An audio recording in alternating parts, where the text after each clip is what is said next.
Okay, good morning, Greg. How you doing? Honor and respect, Carla. I'm good. I'm good. I'm chilling. I'm chilling. Wonderful day. As you know, this is the Spiritual Plug podcast where we are going to just be discussing all things spiritual. And today's topic is mostly surrounding our identity as Haitians and the connection that we have to Vodou. It's also Haitian Flag Day, so I don't know if you have plans later. Sorry. Yeah. Yeah, exactly. So I think this is a wonderful topic, just in the theme of our Haitianness, and Mhm. I suppose how we connect to Vodou as Haitians in general. Yes. So you've been practicing for a little bit. Yeah, I think it's like 4 years now or something like that. 5 years, something like You've been practicing for 5 years. That's crazy. Sometimes having known you as long as I have, I feel like, your spiritual journey did not start when we met. You just seem like someone who's always been incredibly tapped in for so long. And then we met and you just kind of slid into alignment with Vodou. that. Do you ever feel like that? That was it. I was always in the middle of all of the most spiritual things that were happening, either event wise or group wise out here in Boston. So once that introduction came in, it became really easy to integrate myself into something so like me, I guess. Like, why do you think it took you so long to get into Vodou specifically? Because I remember I was going back through our old emails, like when you first started in my mentorship program, and you told me that I think you wanted to wait until like the full moon or something, or the new moon, because that's when you were making decisions at the time, Yep. to figure it out. And I was just like, oh, that's some white shit. It's just like, oh, that's some American shit right there. This is not Haitian. This isn't Haitian. But I was vibing with it. No, it was no tea, no shader or anything. But I was just like, oh, he's not a Haitian voodoo practitioner seeking help. Um, Yes. he's into other stuff. So what made you give us like your little ancestry, your Haitian ancestors a chance? Okay, so let's see. How do I tell the story without giving you a whole like autobiography? All right, so essentially, I just grew up super Christian. Actually, I was like grown and bred to be a priest. So when I decided not to do it and decided to venture out into my own world of knowledges, I stumbled upon many other practices, from Taoism to Confucianism to really following an Aztec calendar for like 1 year, and then I ended up in Ifa for a while, and then I realized that like because of how I grew up, though, I was the one thing that was demonized was voodoo. You see, so like the one thing taboo from a child was the voodoo thing. So as I'm looking at all these other things, even Santeria, even Obey, like I still was like not looking at voodoo because it was kind of ingrained in me to not look at it. But as the rebellious person that I am, I think it took until I had my child, or having my child, my first one, when I realized that if I'm gonna be this role model that I need to be, if I'm carrying on a lineage, I need to be in it and I need to know what it is. And I have to break this generational curse of whatever this is. So then when I met you, I our first meeting was crazy because you taught me all these little tip things, and I knew all them in an opposite way. Like to me, those are all bad things, and you were teaching them to me in a good way. And I think that like that was it. That's what made it click for me, essentially. Okay. So tell me, who are you now?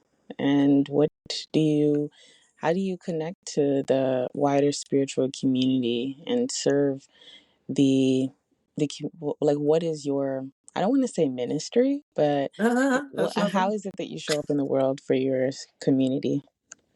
Now I am a restorative justice practitioner who uses voodoo and other Afro indigenous religions and practices to do culturally appropriate ways of intervention. Ha! That's the first time I've said that sentence like that. But essentially, I now use indigenous practices based on the culture of the kids. I work with teens.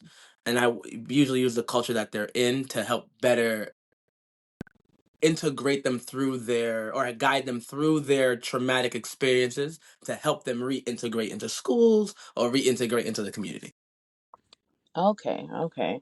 Yeah. So, just in layman's terms here, we're taking, we're taking the kids maybe people have given up on and whatnot, and you're helping them navigate their life experience through the lens of spirituality and also kind of acknowledging their own spiritual origins, it sounds like. Yeah, a lot of it is almost like a cultural enrichment. I find it a lot easier for people to understand that spiritual practices in an indigenous way wasn't like, hey, we're doing something spiritual. It was a cultural way of just being. So Mm-hmm. a lot of the time, I'm teaching them about their culture. Like a lot of them, like a good example is I work with a Cape Verdean population. A lot of them don't even know where that is on the map, so I gotta show them. A lot of them don't know that it's on the coast of Africa. I gotta tell them. Like I'm showing them and inviting them into their origins, and Mm-hmm. then Mm-hmm. finding practices in their origins to expose them to and help and show them this is how these people kind of dealt with it. So how does this work for you? Okay. Is that, do you think that is hard trying to find the best fit solution for them, or does it take you time to figure out what'll vibe with the kid? I'm gonna give you my real answer. Since the spirit that walks with me is Legba, it's easy. You know what? Heard, understood, accepted, acknowledged. It's actually I've never had a difficulty doing it. I actually don't like the. Let me rephrase it. I'm growing out of my career, and a lot of people are confused because I'm very, very good at it.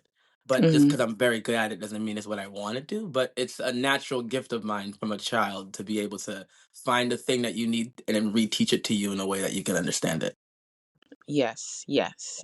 As first of all, as your mentor, essentially the person who initiated you, Yeah, my I mother. am so proud. No, I'm so proud of you, and No. just watching the way that you engage with the world, and watching the way you show up for the community and the different ways that you do it. It is great. It is amazing. It is nice to see. And shut up, shut up.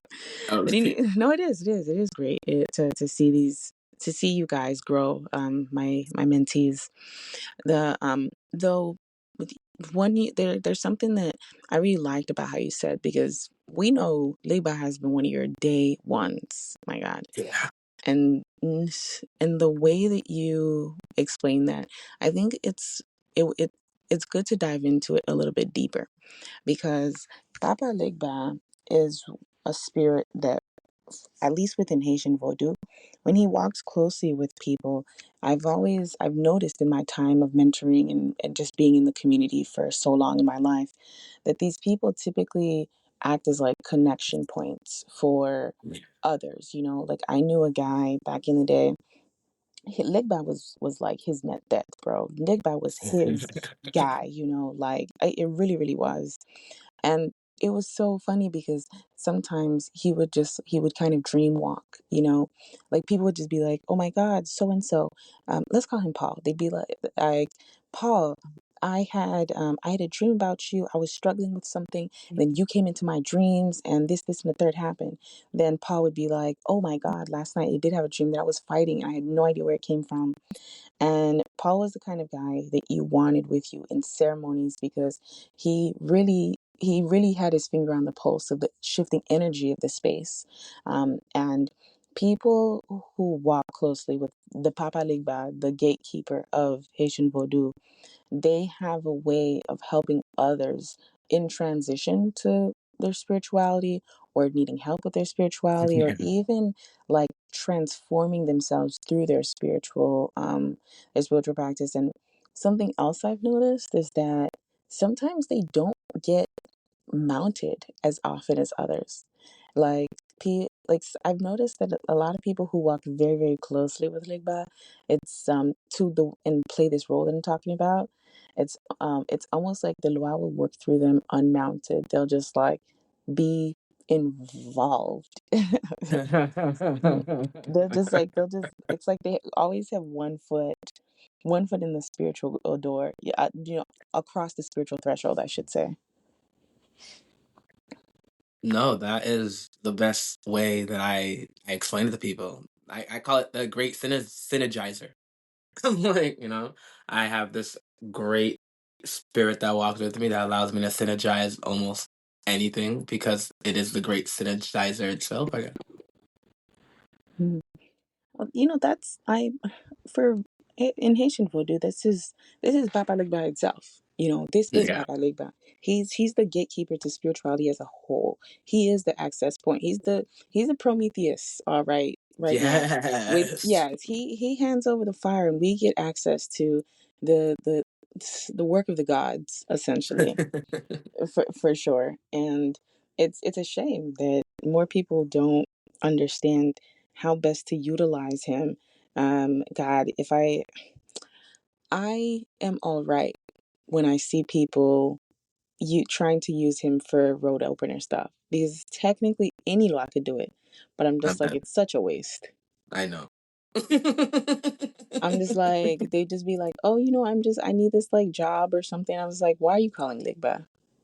I'm just like, this man, what's on his payload. You know what's on his desk right now. All the thing that he's currently doing at the moment.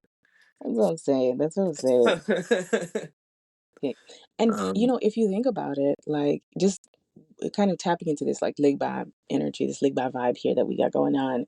mhm. It's I I like the way that he put. I really like the way that he is the establishing point between us and our entire habitación. Just Yeah. it, you're not the first person that I've taught that told me that they a lot of their spiritual, I don't know, interest kind of awakened when they became parents, when they looked to their Yeah. kids and they were like, okay, what am I going to pass on? That is a common theme amongst quite a few of my clients. Mm. Yeah, it's a best way I can put it was like I was being treated a certain kind of way before I had a child, and I was taking that treatment because I thought I needed it to be learning something.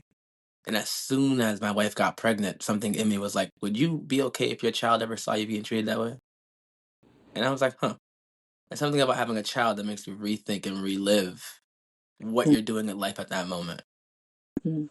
When you say treated that way, can you get into a little bit more? Just Yeah, give yeah, me yeah. an. So I was learning a certain martial art, capoeira Angola. I was learning capoeira Angola through a spiritual group. So I was not just learning the art form, I was learning a spiritual practice. Mm-hmm. And during my time in this practice, I found it where I was being necessarily targeted because I was moving a certain kind of way, but felt the need to want that knowledge because there's this need when we like all want to transform, want to start our spiritual journey that we all have, that we think that everything needs to be Afrocentricized. It's a very interesting thing that we all go through. We immediately think that everything we gotta do gotta be Afrocentric and that we gotta transform everything that we are at that moment. So me being a person looking for that, I just followed them as my guide into that Afrocentrism, and I was losing my identity in it. And even my Loa at the time that I know who are my Loa were protecting me in the moments of like, yo, you need to get away from this thing. So it wasn't until my child was born that I was just like sitting down one day at the bench with them and we were singing, and I'm just like, nah, I can't do this. Like, nah, I actually gotta leave. I can't be a part of this. Like, I can't. This isn't justifiable to me. It doesn't fit my morals. Doesn't fit who I am. And having that child was that moment for that. And it's also what shifted me right into voodoo. I think I met you right at that moment. Pivotal shift, actually. It's funny how these kind of things align because being Haitian, in working with a lot of Haitians, I work with all kinds of people, but the Haitians specifically, a lot of us have this journey that we go on, this path of trying to find ourselves within ourselves. And a lot of us will take the route to Africa first, Yes. before we swing back around. And I understand why a lot of Black Americans do it. In a way, they're even more displaced than we are, just Yeah. living in America and in the way that America is. But we were fortunate enough to have a culture of our own that could that could germinate from the seed of what started in Haiti. You know, the Haitian culture, Caribbean culture, it has a life of its own at this point. But like you said, a lot of people understand the ideas about Haitian voodoo. They Yeah. know what they've heard. They know what they've seen, and so they have to take. They feel like they have to take the long way because they don't feel like their Haitian origins could even be a destination for them. It's like it's the most pervasive thing I've ever seen, Yeah. because Yeah. to look at your own, to look at yourself, to look at your origin, and then to think that this is not yours. Yes. You know, That's to like a identity crisis, you know what I mean? you're telling me. No, I mean people will just like sit there within the space, within the spiritual space, within the Haitian space or whatever, and they will look to being Haitian, and they will know that this is not where they want to be. They'll just be like anything else but this, you know? Yeah. Yeah, yeah, yeah. It's it's disgusting what was done to us to put people in a position where they feel this way. You know what I mean? Yeah, I used to have a another mentor. She used to read bones, and she read my bones once, Mhm. and she was telling me how she was like, it was around the time where, literally right before I met you. She was like, I need to have more grace with my family because the reason they stopped practicing was because food was taken away. So she was saying, she was like, so anyone that practiced or anything close to practices, they were restricted on food. And what's interesting is that my bloodline, like everybody's born with a stomach gastro issue. Like we all have them. My children had it. My sister's kids have it. My cousins, me, my mom, like we all have this stomach thing. So I thought Mm. that was kind of interesting on how it's like, wow, it really, like some people, it wasn't by choice, and I get, that's why I don't hate my people now or hate the fact that we had to, like some people decided to put the religion thing or the spiritual aspect aside because what they had to face against was also something very criminal and very harsh in terms of food and scarcity and things being taken away from you in order for you to have a thing. You know what I mean? Yeah. Yeah. And because it's God, and on Haitian Flag Day too, man. I'm hip. I'm hip. I'm hip. No, I because I'm thinking about it, and I'm just like, this is how desperate this is how desperate colonizers were to tear us away from who we are, Weak. to how passionate they were in their you know, in their pursuit of just ruining us as a people. Man, sometimes I think about all the many things they did and the many ways that they did it, and I'm just like, to take away a nigga food, my man, because he wants to be Bro. himself. Yeah. And that was after those are all after revolutionary times, right? It's like I often tell people that like being Haitian alone is a political identity and a revolution. We don't have an Hmm. indigenous people. We don't have a start. We were mixed and forced to be a thing and then created a thing on paper. And then we all decided to keep the name and keep what we're doing. Like we are literally a political status. And until Haitians like start to tap into it more, we're gonna lose things. Like I saw somewhere it was like Creole, preserving Creole as a language. And I'm just like, with the amount of Haitians that are on this planet, I'm pretty sure that language is strong and mighty. We just need to be shown and show it that it's that. Versus us thinking that it's going to be something that's going to be wiped out or a language that's not going to be spoken of anymore. You know what I mean? I mean, to an extent, I get it because you know Haitians, we do be surviving. We are a resilient people. We will find a way to protect ourselves. But I mean, I look at my family right now. I am Elias, you know, my son, he Elias is going to be bilingual. Half his time he Yeah. spends with his mom, with his grandma, and other people speaking Creole around him. I am actively forcing John to maintain his Haitian studies. You know, I try and speak Creole around him and continue that. And my brother's doing the same thing. And it's beautiful watching, and because we both decided to do that. Like my brother's wife is white. My husband is white. We're doing these things. We're going the extra mile. His wife is currently writing books with him, like children's books, to help my niece continue to learn Creole with like colors, Nice. animals, different things. She sells them on Nice. Amazon, and it's a product they have together because, and they're doing that. But then I look at my other siblings.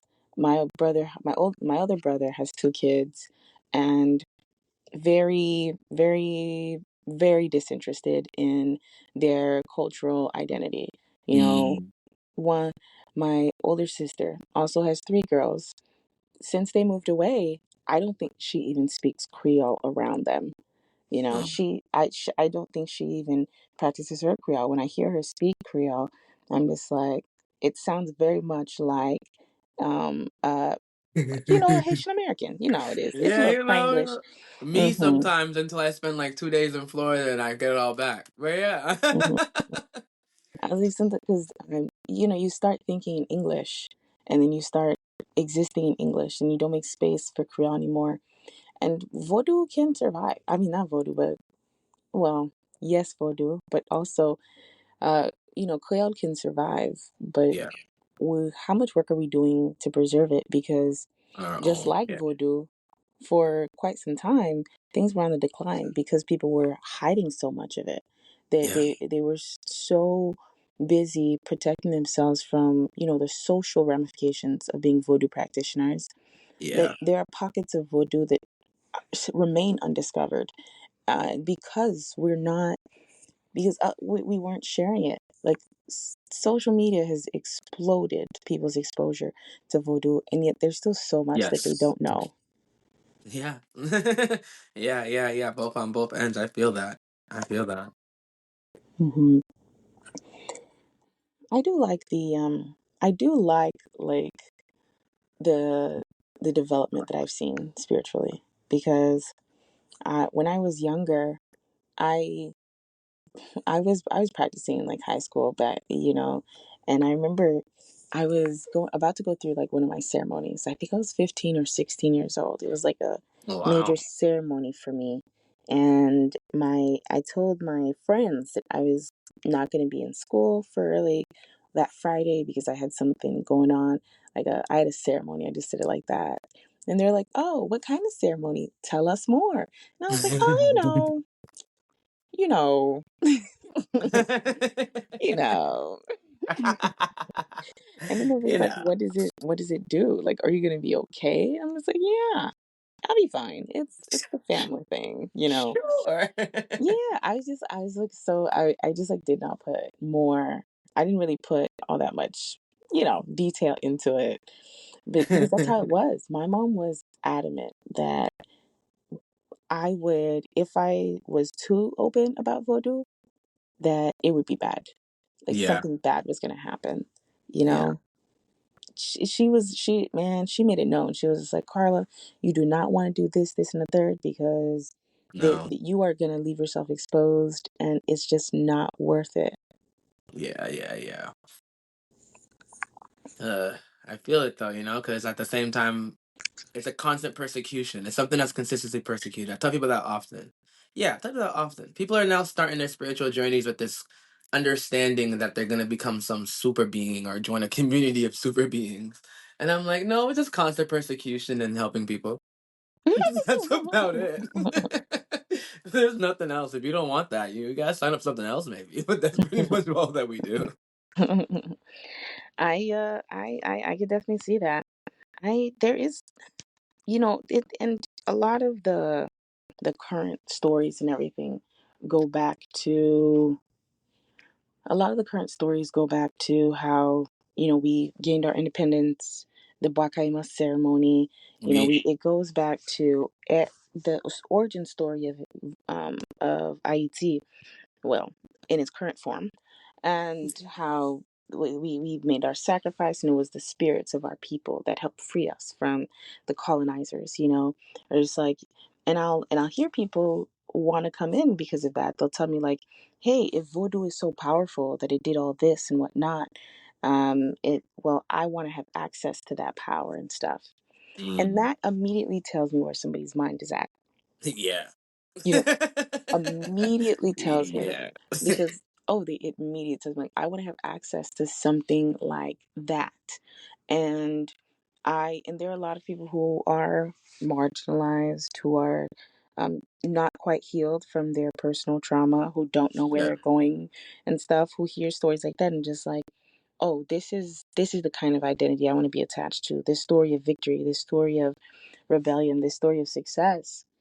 But we look at Haiti right now Yeah. and the way that they understand voodoo, the identity of the practice, the connection that they have to it, it is not necessarily about power. The whole power thing, it really, I feel like the power thing starts getting louder when we talk about the finance of voodoo, like the business of voodoo, Yeah. Yeah. When you talk and about it, then yeah. and then when it like goes across the water into the US, and then the development of how it's looked at Yeah. outside, yeah, within the culture of voodoo. Outs Yeah. The hmm power of being the judge of voodoo. You know, you got the judging power, then you got the economical power. That's pretty much it. Oh yes, Yeah. the Yeah. power of voodoo is most prevalent in the business of voodoo from what I can tell. And we in the we didn't, I don't know if we always did a very good job of telling our story, because if you're broke, you're in Haiti, you have this thing that it's always been in your family and you love it and you practice it, whatever, but you need their coins, okay? That money. You know what I mean? You need that money. And then you have these people who, either in Haiti or outside of Haiti, who, when they give you money, good American USD, to for whatever it is that you need, well then, it's just like, you know what? Yeah. Yeah, I'm gonna tell them I can do anything they want me to do. Yeah, Oh, pretty you much. oh, you want to fly? I'll give you wings.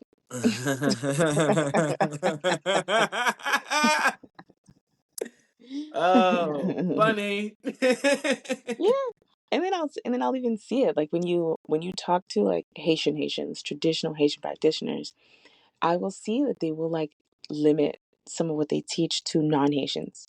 Yeah. Even if you're black, like I've even seen, like it's not even about black or white. It's just like they sometimes treat non-Haitians differently to how they treat Haitians. You know? Yeah, I've had people come to me and show me outlandish stuff. I'm like, hold on, he did that in front of you?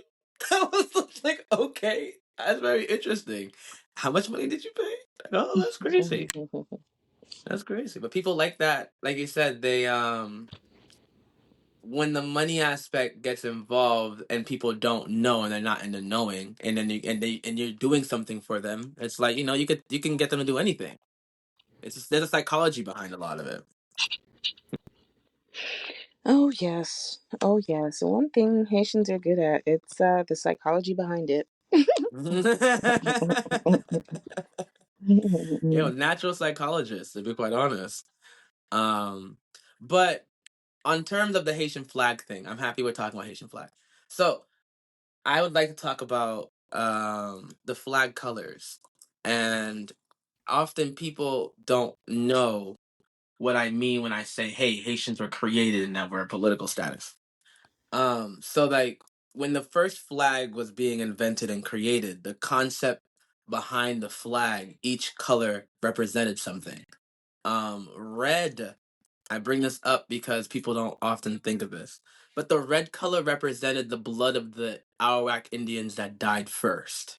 That was like made known, and that was something that they wanted to make sure going into whatever they were going to create next, like that was something that they always honored. And it just always shows how, like, as a people, we have never forgotten those that sacrificed with us or sacrificed for us. And then they ripped out the white. So they started with a French flag. They ripped the white out because, the colonizer. Mhm. Mhm. um, they had the red to represent the represent those that died before them, and the blue to represent the freedom that's about to come. Mhm. So now that we're here and we're looking at the Haitian flag and we're looking at the representation of it, oftentimes I find myself in places where people try to say that we are not connected to indigenous culture, or that we don't have any kind of respect towards the Native American way.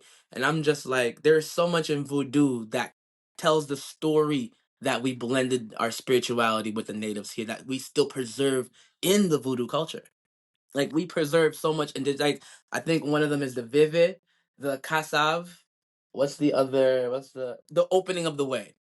That Hmm. is, those things are Native American practices that we preserved because we wanted to make sure that in the creation of the identity, that the thing that came before us was not forgotten. So somewhere along the line where we are now, the identity crisis, you know what I mean? Like we were so strong in the creation of the identity, and it took so much from the occupation of America that happened twice to all the stuff to where we are now for them to force us in this identity crisis. Because once we go back to that full identity, it's like there's nothing we can't do in a Hmm. sense. So yeah, something I always want to talk about. And to be honest, I this identity crisis, this development of identity, it's there are people right now. I'm one of them who are just about ready to go back to Haiti. Even Yeah. with everything going on, they want to do more things in Haiti. They want to involve themselves deeper in Haiti because it's like going to America was great and all, but it's not looking all that good anyways. It's not it's not looking all that welcoming anyways. It's hard to be Haitian because you're so, in a way, you're like always constantly kind of reminded that you are not American. Even when you have lived here for quite some time or you're surrounded by Americans and stuff, it's just like there are all these little nuanced things that exist in being Haitian that sometimes you're just going to remember, like, oh, this is the difference between me and the people You. around Yeah. me. Yep. Yep. Yep. And I and I love to see it. Like, I was just reading an article about a woman who she was doing an interview, and there's these people who are just like, "You want to go back to Haiti? That's like, with everything going on and stuff and whatnot." And I'm just like, I don't know what the like. I know what you're talking about, but also every day I see people living. I see people surviving. I talk to my half sister and my grandma in Haiti, in Hmm. the north in Pomago. I talk to my assistant in Pétionville with the work that we do, and there, yeah, gangs are there, and yeah, it sucks and it's terrible. But eventually, the Haitians everywhere just were just like, well, I mean, life is gonna keep moving On forward. life end, it's gonna Yeah, keep on life I end. was just It's like, like these gangs are here, yes, but we still have to do things. We still have to eat. We still have to keep going. And I am in a place of privilege, being able to say that I want to go over there, and they have no choice. If they could leave, they exactly. would. But but I haven't given up on what's going on with my people. I may not be able to like jump in there and start fighting the gangs myself, but Yeah. but when I read this article about this woman, I was like, this is wonderful because it shows me that there are still Haitians who still believe in Haiti. It still believes in our resilience as a people. It still believes in what we could be despite what is happening there right now. And you see the difference between the woman I'm talking about in the article versus, you go on some of the Facebook groups or something, and where I'll like, I think there was one, I think it's called like the Haitian Ladies Network or something. I was on there, and they were talking about some Biden girl on a program, and I see it all the time. They're just like, "Oh, not for Haiti is not for me. Oh, I would never go back to Haiti. Oh, that's don't go there." People are just like that. That's And something. Just forget about it. Like, we need to worry about ourselves now. Forget them. And I'm like, ah, that's heartbreaking. it is heartbreaking because it's just it goes back to what happens when we come over here to assimilate. So like I explained to you, like I live in the northern part of the country. So the Haitians that come where I'm from in Boston, most of them come over here not to be Haitian. Yo, yo, So yo, the other day, yo, I didn't even tell you this shit. So sorry. The other day I you was good? sitting in an Uber and a nigga was playing a Dumbala song, and my heart almost broke. I was like, yo, I've been living in here in Boston for 30 something years. I have never, ever, ever heard anyone play openly a voodoo song in an Uber. Like he openly played the song. He didn't look back to think if I was Haitian or not. And I'm just like, wow. That doesn't happen out here. Because if I even told one person I was a voodoo aunt, I'd probably lose my job. That is crazy that that's where we're at. Yeah, because there are still people where it's like it's mad funny where it's like, so I wear all white. I got my crucifix on my wrist. Mhm. If you look at me, I beam out that this man practices something, right? Mhm. Everybody always goes, well, at least it's not the voodoo stuff, right? And I always gotta look at them like, what does that mean? Like, what? What do you mean? At least it's not the voodoo stuff. Like, Mhm. yeah, It's crazy to me. It's crazy to me. Like it's I some people, they are doing their absolute best to not be Haitian anymore. They're just like, I am American now. I am yeah, an American person. I'm doing American things. They there is no connection to the to Haiti they left behind because this is no longer who they are. And these are people who this isn't just like second generation American. I mean second generation Haitians. Because I feel like they are the ones trying to go back. These yeah, are the yeah, people yeah, yeah, who yeah, were yeah. like raised in Haiti and they're just And like, came I, over here. yes, they're I just like, know. I left that struggle behind and I'm not going back and I'm going to ignore it because it's none of my business and it doesn't matter to me. It's like there's too much trauma. I'm tired. I don't want to deal with Haitians and anything. I want Yeah. to live my American peace with my citizenship and I want to be a nurse or whatever the fuck they're doing today. And they want to be here. And Yeah. I am and they we and we did a similar thing with voodoo, you know. Yeah. We're just like, you know what, that was all nice and everything, but eventually the generations were just like, all this little voodoo stuff, like if I need it, like I'll go back to it, I guess. But right now, what I need to be is a Christian, is a Protestant, is a Catholic. I need to be respectable in the community. I need to be a leader. I need people to look at me with a level of respect. I need Yeah. people to honor me and elevate me. And this voodoo thing just ain't doing a thing. No, it ain't doing its thing. And I think what's crazy is like that identity crisis is so crazy that I think it forced voodoo to evolve and adapt into why there's so many different types of like voodoo practices on the island. I feel like the identity crisis plays a really big role in that. Because I think certain aspects of the Like they practice weren't like they focus more weren't on more things than others. yeah, like they weren't like the pockets, the hidden pockets in Bitation in different areas of Haiti. It's almost like, they became specifically centered in just that area. They became a little hub, and then they didn't venture out, and they didn't let No, anything in, and they didn't. no. There wasn't room to change, and it's kept developing over generations until now. Social media is opening things up, and everybody's got access to everything. Yeah, and Well, now it's like an well, everything, oversaturation a little a bit. lot of things. You have access to everything. Yeah, but it's coming out to. I also think, like I said, it's a. I wonder if it'll help in terms of the pride, right? Like, if you see other people rocking your shit, you gonna like that shit too, or are you gonna still hate it? Like, it's kind of like that post that we talked about in the group, where that page that will not be named talked about how the white people were practicing voodoo. So can it? He was like, "Look at the white people; they're doing voodoo, so it must be good." I'm like, "Wait, what? What does Oh that my mean? god. Oh my What does god. that mean?"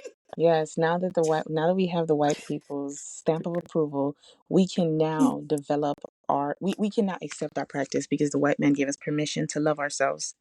Yo, I was like, this can't be it. This is 2025. You can't tell me we still looking for white man's approval for some shit. Like, what the fuck was that? But it just showed how, like, there's still the identity crisis part is really deep. I'm gonna talk about it in a non-spiritual way.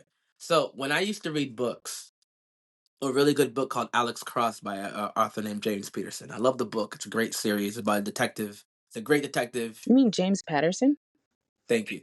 There you Great go. detective. I love the book so much that when the movie came out and the main character was black, I was fucking confused because in my head, whenever I read a book, the main character is white. I didn't do that. That's just something that just happens. So to me, and then I went to go back to reread it after finding out the main character was black, and I actually missed the cues in the book where I would have been like, oh, maybe the main character is black. And it showed how like what's embedded in us to not even like ourselves is deep. And if we don't do work to really work on it, it will stem and it will pass down and it'll be embedded into practices like certain aspects of the voodoo where people are gonna think that the white people need to fucking do it for us to like it. Like it's like these things, it's infectious how it works. But yeah, I that was like a monumental moment for me when I'm like, oh shit, that nigga was black the whole time. What the fuck? LMAO. LMAO. I died a little bit on the inside. That's hilarious. But Yo, I couldn't believe it. And he was so heroic and so cool in in the story, but in my mind, that was a white guy. I only saw him as a white guy the whole time. yeah, and it's not even that, a black person couldn't be all of those things. Just like it's so rare for us to get an opportunity to do that. And I totally feel this moment because like what you're saying and everything, because I remember I was watching The Walking Dead. John and I are like making our way through the seasons, and Nice. when Michonne Oh yeah. finally got with Rick, I was like, I was so shocked. I was so shocked. I was literally shocked to my very core, and everything else left. I feel like my stomach dropped genuinely. And it wasn't and when you're looking at the seasons, like you kind of see how they're they kind of did vibe. Like you kind of see things building up with her interaction with like Rick's Yeah. kid and him and Yeah. stuff, Yeah. and you Yeah. Yeah. see the Yeah. friendship. And John was like, "Oh yeah, I'm vibing with this." But for me, I was just like, it never occurred to me that like a dark skinned black woman was going to be with the white male lead. I was Oh like, wow. Yeah. on Yeah. Yeah. TV. I was like, On on TV. television? What? For everyone to see before God? you Yo, I know, fucking love you. You're funny as shit.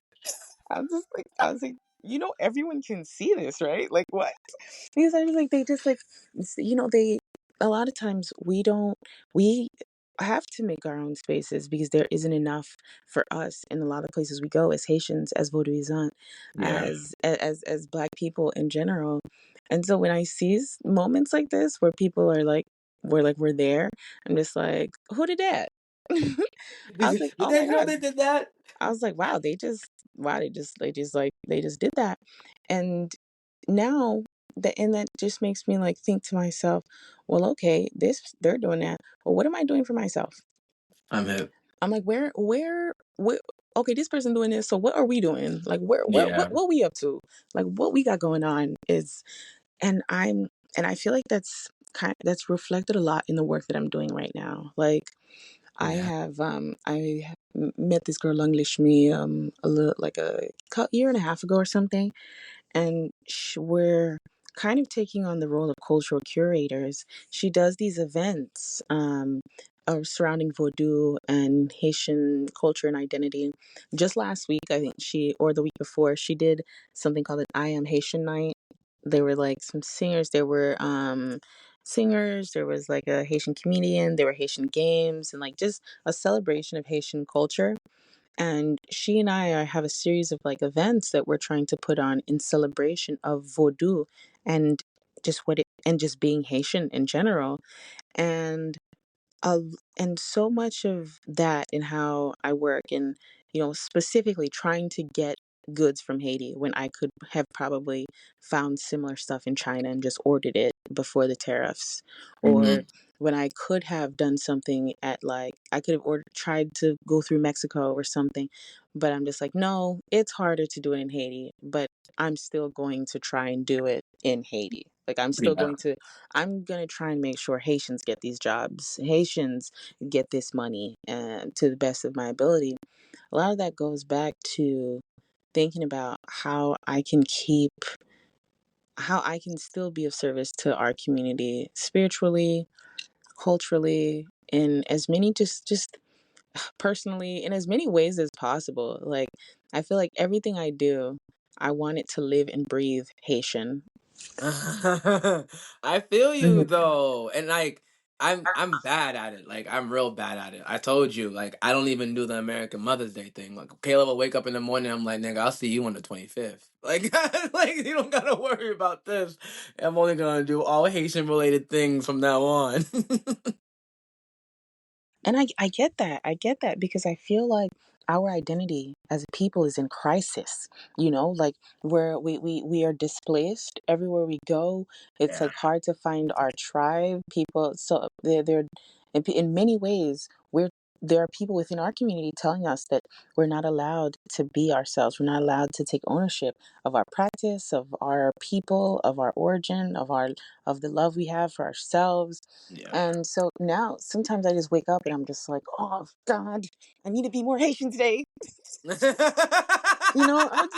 just wake up and I'll just be like, I don't think I wasn't Haitian enough yesterday, Like I don't know. Like I just feel like I have a duty to keep being Haitian. I have a responsibility to myself, my kid, my family, my ancestors, my loi, to just keep being Haitian and to do it as Haitian as possible. Like to learn, to make sure I get these recipes for my mom before she dies, and the little things. Motherfucker. Hold on, time out. That's a real thing right here. We're not joking about that part. No, no, we can't be Okay, we need joking. the motherfucking recipes, okay? Yo, because they don't write down shit. They don't even have recipes. But like, I'm creating like a book. Of stuff that and getting her input and everything. Because I'm just like, this is so sacred to me. I feel like our culture is in danger, and the stuff in the capital. I look at it sometimes and I start getting scared. Like, if I Yeah. don't do something, well, outside forces are going to destroy what it means to be Haitian. There'll be nothing left. Yeah, So, yeah, yeah. But to show you where the bar is, I think mhm. Kayla's mom took Laz to the park, and I think he was like, we train a lot of martial arts. He was like, my son is 5. He was training or doing something in the park, and then the grandmother asked, like, "What's wrong with you?" He was like, "What? I'm Haitian." Hey, hey, hey. All right, let's right. And I was like, already, I may already understand who he is as a person. Like, nah, what you mean? I'm Haitian. This is what we Yeah, do. there's nothing wrong with me. This is just who we are. This is just All something right. you've never seen before, and I love it. I do. I just like I feel like everyone can pretty much really easily tell that I'm Haitian. Yes. Like just in general. I had the whole thing where quote unquote Carly, you don't look Haitian or whatever. A lot of people would tell me like, oh, you look like an African American or you look Jamaican or something. Like I I guess I look, and tell me why they would actually people have actually told me is like you look too put together to be a Haitian. I was like what? Oh, oh. But but then I open my mouth and then I start talking and stuff and it's like, oh, immediately, yeah, she's Haitian. Yeah, mad reckless, but what you gotta say, and Oh, but direct at absolutely. the same Oh, time. so reckless. You know me. So reckless. So reckless. They be ready for it though. That's when they realize, like, okay, well, we got a Haitian now. Yeah, you did. Yeah. But I Oh, it's mean, funny. that's I suppose that's our burden. As parents, as Haitians, as people living in America who still feel connected to the culture. Yeah, it's our like one thing I will say that I really am happy about for my upbringing is I am very morally strong as shit. So it does not bother me that everybody else is doing all the other shit around me. I tell Kayla all the time, like, I will not infringe upon none of my beliefs for any being because my children, if there's one thing they're gonna know that their dad was very strongly believing in the things that he believed in. We don't have examples of that anymore. Too many people are getting infringed upon, and I will not be infringed upon. But yeah, that's my Well, iron it's power speech. and a lot of people, it's like they will take the easier route. I think if I Yes. had to leave us with a final thought today, it would be that it's easier. You think it's easy to spend all day running back and forth Miami at the docks and and customs and paying extra tariff fees and doing all this other stuff, and do you think it's easy being on the phone with like different companies trying to create a network of people in Haiti to get this stuff in. It's not. It's. Do you think it's easy to spend more money than I would have had to trying to create the trying to kind of stand by the identity of my business, just with why something that is built by Haitians for the success of Haitians, though serving all people, you know but with that thing in mind, it's not easy, but it's like it doesn't have to be. Like, sometimes I wish that people would grow the fucking backbone that it takes to know that sometimes being Haitian is, no, it's not easy. Nope. Sometimes it would be easier to be something else, Sure. but there's nothing like being Haitian. There's Not nothing. anything in the There world. really isn't. I wouldn't trade this for the world. I mean, being Haitian, to betray my Haitian identity is to betray myself, and I just can't do that, regardless of how easy it would be to do so. It's like, nah.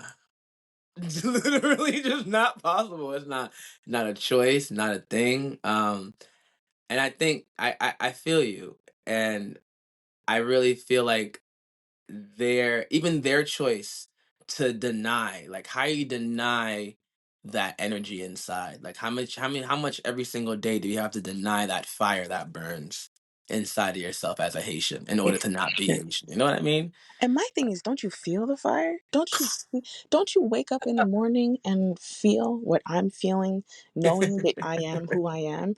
Don't don't you have that? Did that download not come in for you? Like, not one bit. Like, oftentimes people look at it as one way or another. I'm like, yo, I've been on stage since I was 3 years old. That bravery came from being Haitian. There was no other thing besides that. Like, all right, there's something about us that when we have that spark and that fire and we follow it, it takes us through it. That's who we are as people, as a political sense.